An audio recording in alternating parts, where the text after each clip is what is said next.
What a strange time we live in, isn't it? Two people of high caliber recognition across the media. One is deemed a hero and is becoming endorsed,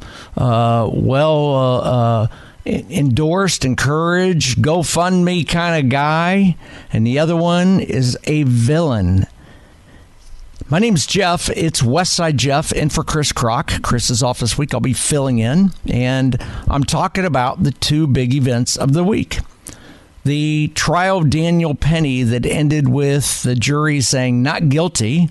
He has become a villain in many circles. Yet, the man is a hero. He's a Marine. He saved many lives. He, when you read up about him, you hear him say Marines are taught not to be scared, but to jump in and be courageous.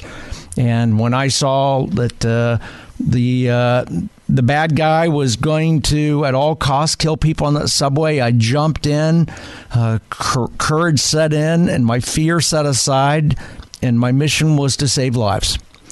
He has been perceived across the media, yes, that national reporting media, as to some degree a villain because he's white and the guy he detained and chokehold, so to speak, was black.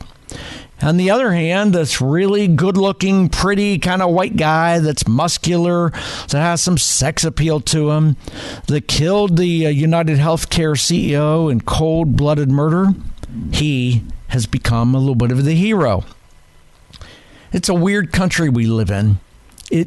When you think about those two stories and what our country is all about, it's disgusting.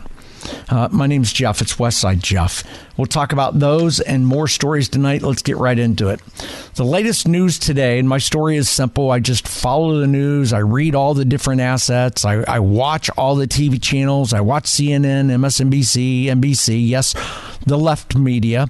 And I watch some News Nation, and I watch Fox, and I watch some of the rest of them because I want to see how everybody covers things. And then I find myself analyzing it, thinking about it, processing it, and coming to an opinion. When I get the opinion, I give it to you. That's the beautiful thing about talk radio. I give you my opinion. I tell you what I think, and then I turn around and ask you, what do you think? I'd love to hear your perspective. You can always get involved by calling 800-288-9227. That's 800-288-WBAP. You can also catch me across social media at Westside Jeff. I thank those of you, many of you have reached out to me across social media with your comments. I will read some of those throughout the night and appreciate your interaction. Thanks for coming along. So the story today, in summing it up on the events of the United Healthcare CEO killing, the suspect, the defiant Luigi Mangione, he was shackled and struggling with officers on his way into the court today. And he was opposed to being sent to New York City to stand trial in the shooting death of United Healthcare executive Brian Thompson. So the story today is really two things. Number one, he's denied bail. And number two, he's fighting extradition back to New York. He screamed on the way into the court, "It's an insult to the intelligence of the American people and their lived experience." He's an Ivy League graduate. He shouted on lookers as officers muscled him into the Blair County Courthouse before his hearing. It was unclear what he was referring to. Who knows? Once inside the courtroom, he sat in an orange jumpsuit next to his lawyer with deputy sheriffs and officers flanking him. He was handcuffed. He was shackled, so he couldn't get up and run and do something stupid. His lawyer, his name is Thomas Dickey.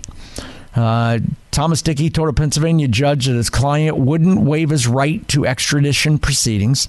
The attorney based in nearby Altoona, Pennsylvania, also sought bail for his client, who investigators said gunned down Thompson in the Midtown Manhattan last week and then fled New York. Now, Mangione's 26 years old. He was arrested Monday at a McDonald's in Altoona. He was detained on firearms, forgery, and other charges in Pennsylvania. They did that in perpetuity, so to speak, to hold him till they could get probably more evidence, signatures by judges and so on, to actually file the charges against killing the United Healthcare CEO.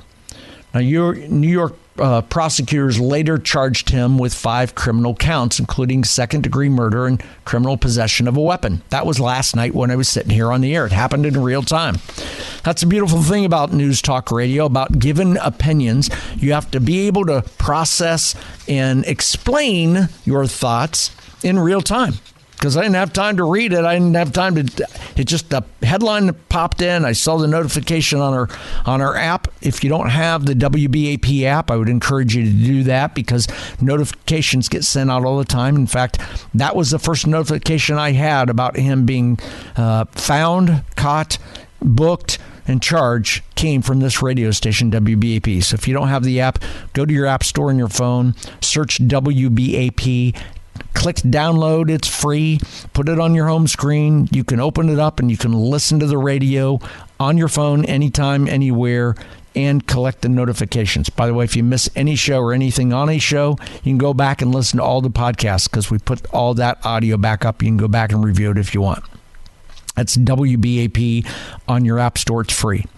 Now, the judge in this case, David Consiglio, denied the bail request after a prosecutor warned that Mangione had evaded law enforcement over 5 days and had $8,000 in a passport on him when he was apprehended.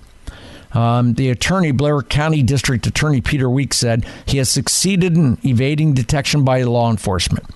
Now, the manhunt to find Thompson's killer has captivated the public, with some corners of the internet deeming Mangione a quasi-folk hero for striking a blow against the insurance industry. Online donors had raised more than $8,000 for his legal fees by this morning. Think about that. The guy shot somebody in cold-blooded murder. He's being praised as a quasi-folk hero for striking a blow against the insurance industry. And there's a GoFundMe up that they've raised $8,000 for him. I've seen video across multiple TV channels and networks of women saying, I want to marry him. What are we coming to? What is our country? What is wrong with our country? This manhunt to find this killer has captivated the public, with some corners of the internet actually deeming the guy a hero. Now, if Mangione had waived the extradition rights, it would have cleared a path for him to be taken to New York to face murder charges.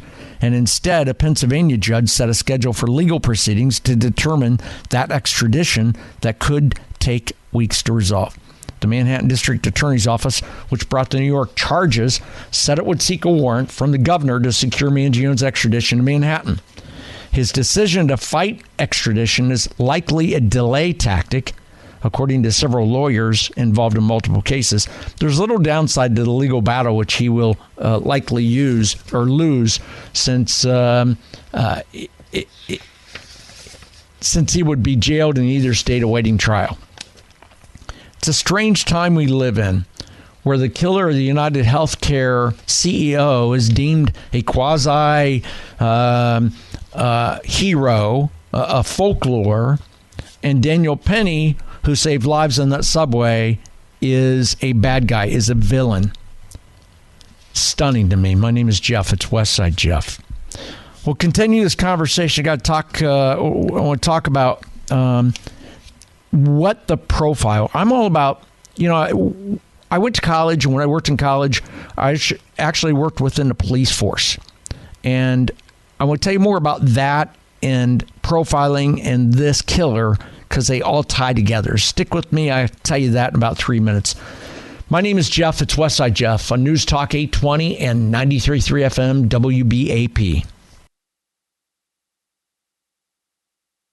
There's a lot about this story about Luigi Mangione, who is the suspect arrested for shooting and cold blood murder the CEO for United Healthcare, Brian Thompson. There's a lot about this story.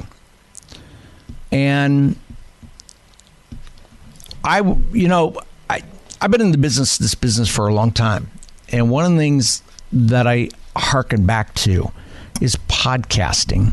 When podcasting really became popular, one of the drivers of podcasts was crime audio. Audio, it's what you see on television. CSI Wednesday, CSI that. It's all the crime stories. That's what one of the lexicons of the American public today is identifying crimes, identifying the who, what, where, when, why, and how, and almost playing along with it as a crime solver. That's one of the things that drives America today. I grew up as a kid. What was the board game? It was a Clue, I think it was. You know, Mr. So-and-so killed with the axe in this room and so on. You know what I'm talking about. We've always had a fascination with crime and criminal behavior and solving it. Why did they do it? What was the motive? What's behind it? And there are stories. And you know, Bonnie and Clyde was one of those eons and eons ago. The Unabomber was one. The guy that dropped the bomb in the Boston Marathon. We can go back for years about crime mysteries. Podcasting really, when it took off, I remember working for another broadcaster and having a conversation with somebody that said, what's the real drive of that? I mean, you could turn on your radio and listen to music and songs anytime you want. You can download stuff anytime you want. And you can watch real-time television, sports and elements like that, get talk radio and talk sports. What's the driver? And I was told then, and I watched the stats then, that it was crime mysteries. That was really kind of the linchpin to drive podcasts. This is your ultimate crime mystery. The story of this guy that killed the CEO. And it's fascinating because there's a lot of stories behind it. It's a CEO of one of the biggest healthcare insurance providers in the country. So I call him a big money Dilbert. The guy was making, $10, $15 million a year. He's a good-looking guy, 50, married, couple kids, living in Minnesota, thousands of employees. It was a kid who had a grievance, who felt that he wanted justice, and he was making the CEO the sacrificial lamb. It wasn't just any kid. This was a kid from a very high affluency background. Now, I mentioned a moment ago, my story is I'm born and raised up in Columbus, Ohio. I went to college at a school called Ohio University. It's a MAC school in Athens, Ohio, and that's about, an hour and a half southeast of Columbus. Athens, Ohio. So it's not Ohio State or the Ohio State, it's Ohio University. It's in Athens, Ohio. The town has about 25 to 30,000 residents during school year, with about 10,000 of those or so local residents in the area. So it's a small college town. Nothing like Dallas or Fort Worth. It's a real small college town. And a lot of the students come from the East Coast, liberal arts schools, parents with money, affluency. They send them back to the East Coast. It was a really good journalism school, is part of the reason I went there. Great advertising program, journalism program. At the time when I graduated there, it was a top 3 in the country. And through college, I went to work for the police force, not as an officer, but they used to joke, students called it 3-2 cop. And the reason was, on campus, we had 40 dorms, high level of small concentration of students living in dorms. And when you have those kinds of things, by the way, Ohio University, was named by Playboy for many years in a row as the #1 party school in the country. And trust me, it is. It is a very high-level party school. They are professionals at partying in Athens, Ohio. So when you have a small concentration of students or a larger concentration of students in 40 dorms in a very small area, some bad things happen. So the police force didn't have the manpower and the luxury to have officers in all the dorms. So what they did is they hired college students, gave us kind of a lot of training, not that we carried guns or arresting people. We were the eyes and ears of the police force. And when we ran into real problems, which we did, you got on the radio and you called one of the officers down. You were an extension of the police force. So I got paid to work from 10 at night till 4 in the morning and walk through the dorms on Wednesday, Thursday, Friday, and Saturday. Those were the times deemed, because statistics, right? Good policing statistics, profiling dictated those were the times that they're most vulnerable, where trouble happened. Thefts, crimes, assaults, stupidity. One of the things that I learned by working in that area is things that don't look right, things that look out of place, things that don't sound right. Just call it profiling, which is quote unquote illegal, but it's good cop work to identify and know when things don't look right. Let me give you an example. You're walking through the streets of North Texas tonight, 65 degrees outside. You see somebody with a winter coat on, a hood on, gloves, mask, almost snow bibs. It looks out of place to you, right? That's when I stop and look and watch and maybe pull out my camera phone and take a picture. I monitor that person. I might follow them, keep an eye on them. If something doesn't look right, I'll call the authorities and let them deal with it. Those are the things I'm talking about. So whether it's profiling or just, to me, great cop work and following statistics, that's what I think great cop work is. You watch statistics, you see typically where problems arise, you draw conclusions of commonalities of those problems based off of race, gender, identities, ages, those kinds of things. And you just keep an open eyes and ears. And as Josh, the governor in Pennsylvania said yesterday, be the eyes and ears of the community. And that's how this guy was caught. So as it goes down to looking at this suspect that was arrested, that's being booked today, that's fighting extradition, that has been denied bail, there are some commonalities that you got to look at that apply to a situation like this. And I'll explain. I got to hit bottom of the hour news with Sean Allen in the newsroom in about 2 minutes. And then after the news in about 7 minutes, we'll be back.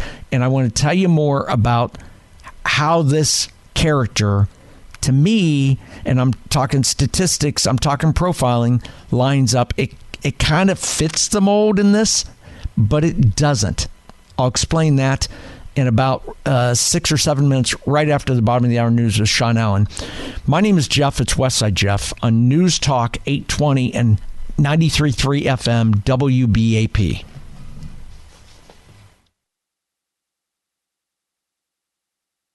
Name is Jeff. It's Westside Jeff sitting in for Chris Krok tonight, and the rest of this week I'll be on in the next couple weeks. Chris is off this week on vacation. I think next week he's filling in for Casey while Casey takes his vacation to spend with his wife, Carrie Underwood. Don't know where they're going to go. Be interesting to hear Casey talk about that. But I'll be sitting with you. My story's simple. I just give you a common sense opinion on current events. You know what? Current events. I love current events. What's going on in the news today, yesterday, the next day, and just formulating an opinion and coming up with common sense. God, more than ever before, you know this, common sense is missing today. And in the world of cancel culture, people are afraid of sharing their opinion. Not me. My name is Jeff. It's Westside Jeff. You can see mine all day long at across social media, Facebook, Instagram, X, formerly known as Twitter. Just search Westside Jeff. So we're talking about the suspect in the United Healthcare killing. The guy was an Ivy Leaguer and anti-capitalist leanings. I mentioned a moment ago, when I was in college, I worked within the police force, and it was patrolling dorms and protecting the community and the environment from 10 at night till 4 in the morning. I was the eyes and ears of the police force. And one of the things I learned by doing that is the concept of identifying patterns of bad behavior of bad people. And I just have learned what to look for. And when my attitude is, you see something, you say something. But what strikes me about this case is it doesn't fit a typical pattern, or does it? It does, and I'll tell you what it reminds me of. Do you remember about 8 and 12 years ago, the movement called Occupy Wall Street? Do you remember the whole Occupy movement? They were anarchists. They were anti-capitalists. These were typically highly educated people who did not like capitalism. They thought it was all greed. Capitalism is greed. But to me, as I look back and I remember watching the news avidly through the whole Occupy movement, the common thread that I saw and what I experienced was the typical Occupy person tended to be male, more men than women. Yes, there are women. They tend to be white. They come from affluent backgrounds. These were not people that grew up in the hood. These were not people that grew up in welfare. These were not people that were on government assistance. These were not people whose parents struggled to put food on the table night after night. These were not drug dealers. These were white, affluent, well-educated neighborhood parents. That's what this kid is. This kid, one of the things we've learned in the last 24 hours, his circumstances are hard to reconcile with his standing less than a decade ago as a fresh-faced valedictorian at a high school, Gilman School in Baltimore, at nearly $38,000 a year in tuition for a high school. He graduated in 2016, all-boys school. From there, his friends recall him as likable, a good kid, well-liked. From there, he ended up going to the University of Pennsylvania, where he majored in computer science and earned a master's degree. We're talking about an Ivy League education. So my question to you is this. What do you make of this story? What's your opinion of the story? What made this kid snap? It was, to me, had to be more than just a surgery on his back. I have a strong opinion on it, and here's what it looks like. This kid, to me, by the way, my number 800-288-9227, 800-288-WBAP. I like taking people and putting them in boxes. You can't do that all the time. But if I put this kid in a box, I put him in a box of being white, affluent, well-educated, all about revolt, revoltists, and rebellion. He's a hellion rebellion.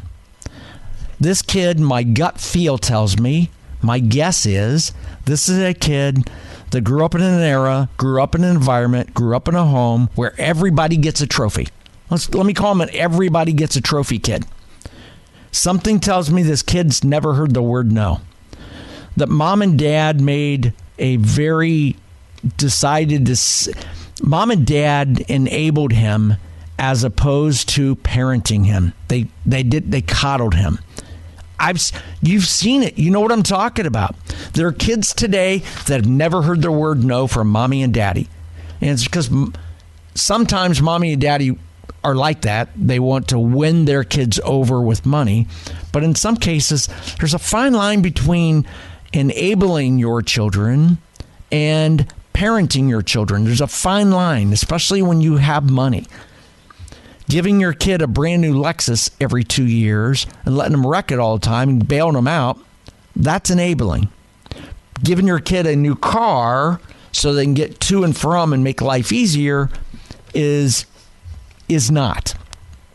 So my question to you is, what's your perspective on this? When did this kid snap? What made him snap?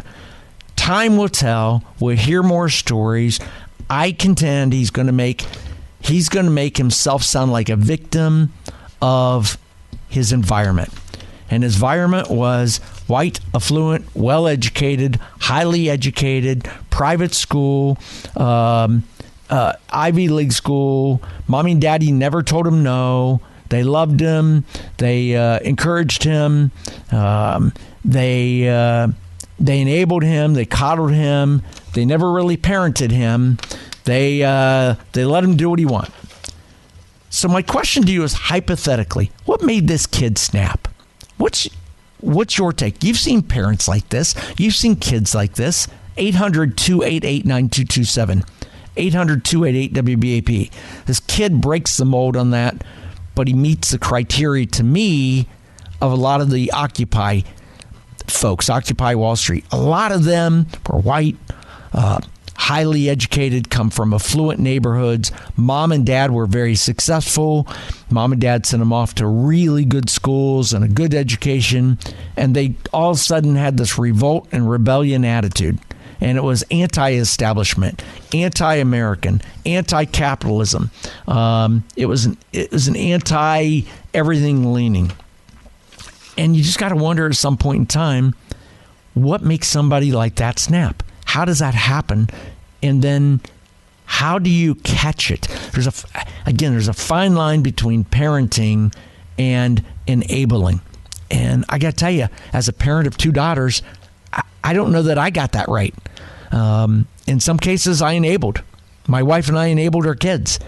But we have some money. We've grown and acquired our wealth to some degree. We're not wealthy by all means, but we have some of the finer things in life, and we want to parent our kids, but we don't want to enable them. 800-288-9227 is the phone number. My name is Jeff, Westside Jeff. Something tells me that this kid never got adulted, if you will. I don't know if that's a word, but adulted. See, adulting to me is the ability to understand, to comprehend, to cope with reality. Life doesn't always go your way. It hasn't for me, and I know it doesn't for you.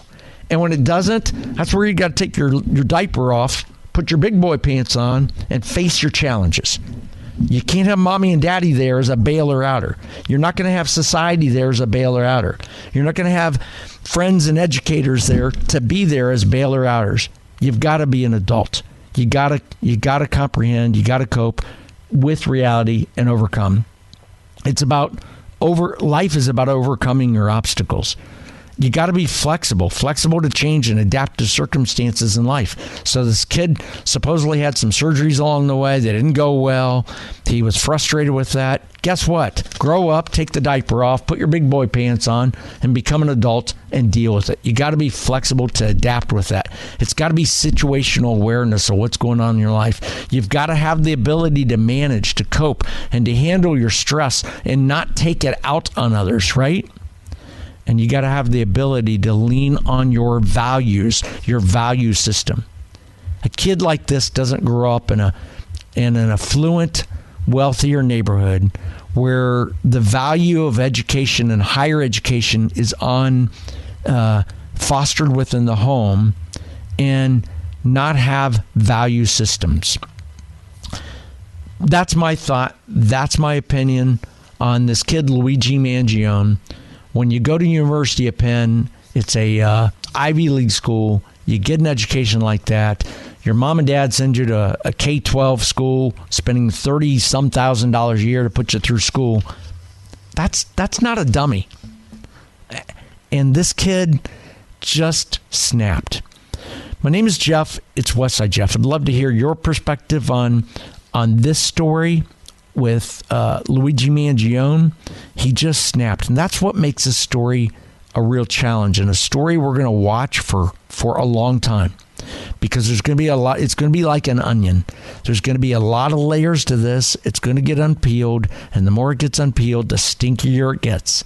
And as it gets stinky, there's some things that are going to be uncomfortable that we're going to come across. And it amazes me that some in his generation, these anarchists, these anti-capitalists, are hailing what he did because it's a rage against corporate America. My name's Jeff. It's Westside Jeff. I'd love to hear your thoughts. I want to hear your opinions. I want to hear your take on this whole thing. What makes a kid snap like this? You've seen it in your life where kids of affluent, well-educated households go awry. How do you catch that? What do you do? What is society's What is our role as human beings? What is your responsibility? Do you have a responsibility to try to put them back on the track and guide that? And have you ever done that before and wanted to do that? I'd love to hear your thoughts with people within your sphere of influence. My name is Jeff, Westside Jeff. I'm in for Chris Krok. The phone number is 800-288-9227, 800-288-WBAP. You can also hit me up across social media at Westside Jeff. Just a quick break on the other side of this in 3 minutes. Your calls, your thoughts. Adulting is what it comes down to me. I say take your diaper off, grow up, be an adult, and deal with life like we all do. I want to hear your calls next. My name's Westside Jeff, in for Chris Krok on News Talk 820, and now 93.3 FM WBAP. Westside Jeff in for Chris Krok tonight and the rest of the week. I'll be back next week, next couple weeks, sitting in for Chris as he fills in next week for Casey. Casey will be off on vacation with his wife, Carrie Underwood. He's always said that's his wife. So I give him, until I know different, that's his wife. I can't wait to meet her someday. 800-288-9227, 800-288-WBAP. Strong opinion. My opinion is this. The shooter of the CEO of United Healthcare reminds me of a lot of the similar profile of those that were behind Occupy Wall Street. White, affluent, well-educated, revoltists, rebellion. Everybody gets a trophy type kid. Nobody ever said no to them. Daddy and mommy coddled them, gave them a great education. And these are people that have never had to deal with being an adult. My question to you is, what's your thought on what makes a kid like that snap? He's got all the money, wealth, education. He's got all the things that you want to provide for children, and something snap. Gregory, you're from South Lake. I appreciate you calling. Good talking to you again. Thanks for calling the show. You're on with Westside Jeff. What's your thought? Hey, Jeff. Great to speak to you again. I have a slightly alternative potential theory in that this guy may have had a psychotic break. A lot of times, schizophrenia shows up with people in their 20s. He was reportedly abusing drugs or had taken psychedelics. He'd had a traumatic injury that he was able to recover from, but that sometimes leaves a mark. And these are sometimes the indicators you can find in people that have psychotic breaks. And if you look, his identification with Ted Kaczynski may be another indication of a psychotic break. He was increasingly isolating himself from people that he knew before and not developing new groups of friends. And I'm beginning to wonder if he had a psychotic break that led him down this path. Maybe so. Gregory, thank you for weighing in. Time will tell, and we'll find out. Appreciate you calling. Thanks very much. Pat from Dallas, you're on with Westside Jeff on WBAP. Pat, I lost Pat from Dallas. Thank you, Pat, for calling. Thank you for Gregory for weighing in on that. You know what, Gregory, you could be right on that. It could be something like that, but my opinion is pretty simple. They make meds for that. There are solutions to those kinds of things. That can be solved. You just have to recognize, that comes back to what I said before, adulting. I remember my oldest daughter, Danielle, when she came home from college at about the age of 22, and we were having those frustrating times in life about being an adult, signing up to get electricity and gas and paying your bills and a bank account and actual checks, as some companies want checks. And she was getting frustrated. I said, welcome to adulthood. And she said, I don't want to be an adult. And I said, I don't either, honey. But guess what? It's part of life. You got to be an adult. Pull your big girl pants up and let's be an adult. That's reality. My name's Jeff. It's Westside Jeff in for Chris Krok.